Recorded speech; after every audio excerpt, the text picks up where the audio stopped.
Well, I decided to treat myself for Christmas. So it's a bit after Christmas, but I did my tax return and got a rebate from the taxman, which was good, so I got a pot of money from there.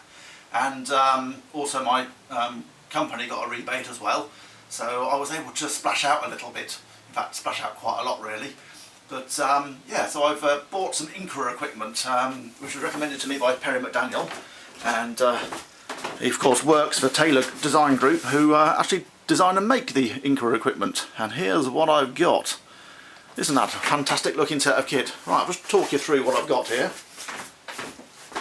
So, I've got the Ellis positioner system, which is all clamped on to my saw table here. And this system allows me to re-index to exactly the same position very, very easily. So all I have to do is undo that clamp. I can move the fence backward and forward in the position I like. And when you clamp this into place here, it clicks to 1/32 of an inch, which by my calculations is 0.07 of a millimetre. No, just 0.7 of a mil. And that means that as long as you're fairly accurate with your lining up to the ruler scales on here, sort of to within a millimetre, when you do that, it will then clip straight into that correct position. Also, down here we've got a small dial. You can see that dial just there. That little bit of dial just here. So when this is in the half clamp position there, each click of this dial is 1/1000th of an inch, each click on that, or 0.025 of a millimetre. So that gives me very fine adjustment, allows me just to take that tiny little extra hair off if something doesn't quite fit perfectly. Just take that tiny little bit extra off, and it's quite amazing. So all really rigid. Once it's all clamped up, it's as solid as anything. It doesn't move. The table moves more than the actual fence does, which is fantastic. And what I've got on this end, I've got a router fitted. I've fitted a router table as part of the setup. It's the table saw combo, as they call it. And this unit here is a split fence, and it's called the Wonder fence, and it clamps onto the standard saw fence there. It bolts into place, slides in, and then I've got the shop stops each side here to allow me to move my workpiece backward and forward and cut a nice accurate groove.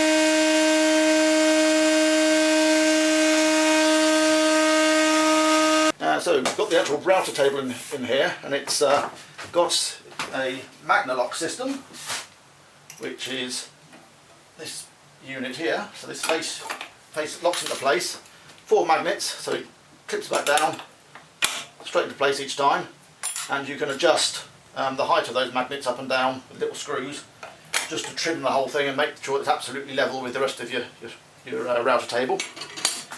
And then inside the router table, I've got a unit called a muscle chuck, but you can unlock the router table like so, and then wind the chuck up, and each turn of this wheel is 2 millimetres, so half turn 1 millimetres, and then it's divided into 10 units around that, so you can actually do it very, very accurately to certainly to 1/10 of a millimetre, if not finer than that if you've got a good eye. But normally when you're playing with router tables, you have to get a couple of spanners in to change things, and it's all quite fiddly. But not with this unit that's in here called the muscle chuck. It's just a simple unscrew like that, and you can take your bit out and put any other bit you might want straight in.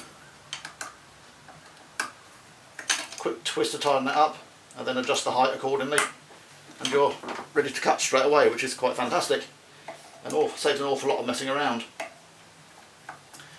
Right, so let's get that out there because I don't want that for the time being. inside, and if I slide the fence up a bit more, it says, I'm unbolted it so I can't. That down, that across. Underneath here we've got the actual router itself, and in there you see the accurate positioning system, all very solid, and this is the screw that allows you to move it up and down. And underneath here I've actually built an extract box, so all the dust gets sucked down through these openings, down into the box, and then through the extract system that I've built into the shed. Also the Wonder fence itself is hollow, so other dust is sucked back through here and then down and also into the extract system. And I'm not sure if you can see it clearly, but got a little bit of dust that gathers in the corners of the box, but once the extract fan's on, that just disappears straight down the hole in the middle there, so straight down there, which is lovely. Right, and when I first put this thing together, I decided to make the extract box, and I was expecting it to take me the best part of a day and a half to actually build the thing. But because of the easy positioning system with the LS positioner and the saw fence, I actually had all the bits cut and assembled within 3 hours. So that was a bit of a shock to me. So I then spent the following day making all these lovely little fittings on here. You can see, in fact I'm going to have to unclip the camera to show you. Yes, just so I could put all the cutter bits all around the sides. So you've got the speed controller and on-off switch there, but then round here I've got more cutters, little racks on the side, there and round there, and these trays here are what takes the actual split fence, the two parts of the Wonder fence when it's not in use. So one on that side and one over on this side. And the extract system itself is over here, so there's the hole in the floor where it goes in with the shut-off gate, opening and closing it. But the big 100mm tube goes into the bottom of the router table, or into the extract box on the bottom there. And then this 63mm tube on the side here fits into that, but also then comes up, and that sucks all the dust out from the Wonder fence. So I've got all that in place and working nicely, and I shall show you some other bits in just a moment. Right, another bit of Inca equipment that Perry put me onto is the Mitre Express, which is this wooden and aluminium board arrangement here, which takes the range of mitre slides that Inca do. I chose the Mitre 1000 HD because it gives the most number of index points for accurate angling. So this mitre bar in here fits into a mitre slot built into this this aluminium fitting, which is then bolted to the piece of wood, and that then all slides in the mitre groove on my table saw. Doesn't slide that backward or forward, allowing me to do nice accurate zero clearance cuts on the blade. So then it's really nice and accurate, and this arrangement allows me to do pretty much any angle I might want to use. So all I have to do, if you just make sure you can actually see that on the camera, yes you can,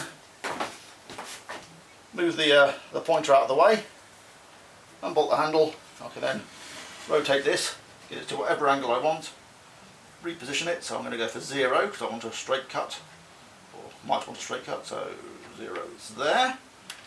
Lock that into place, lock that down, and because I've trued all this up in the first place, that will always be 0 degrees.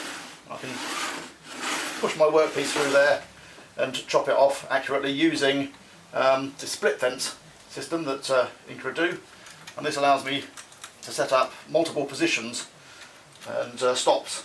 So you can either go right up to this edge here with your piece of wood, or you can extend this rod out to give you a different distance, or you can place the rod maybe on this side and just bolt it in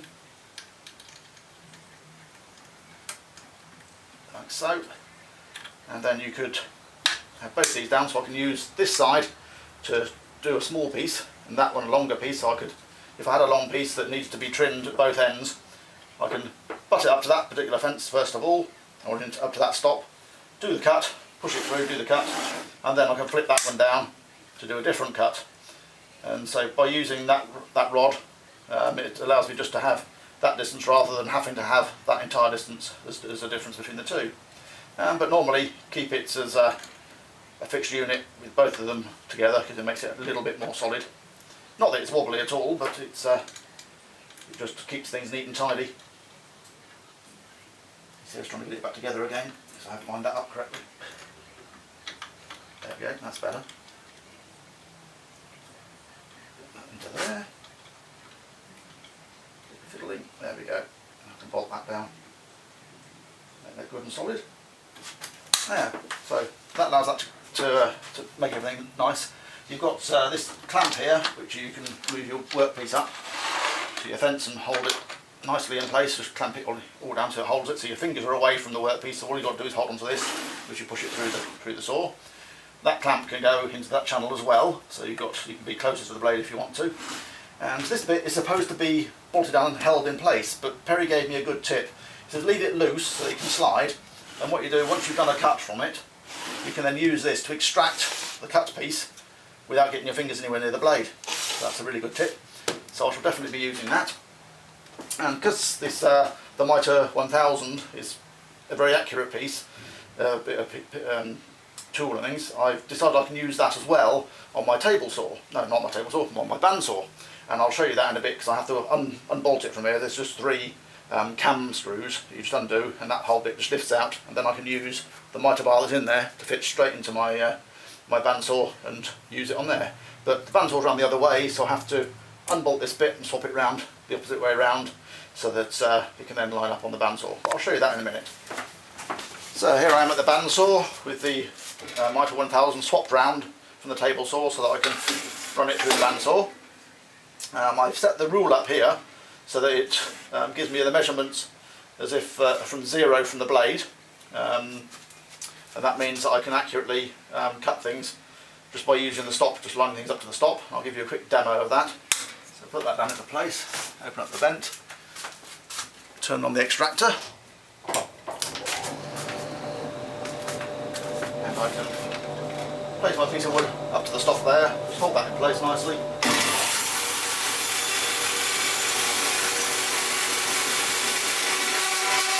That gives me a lovely cut that's just the right length as per the stop, which is fabulous.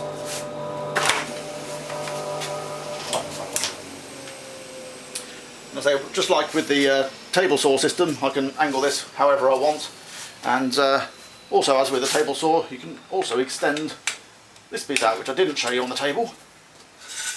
You can extend this part, you can extend that part out, but obviously don't overweight it.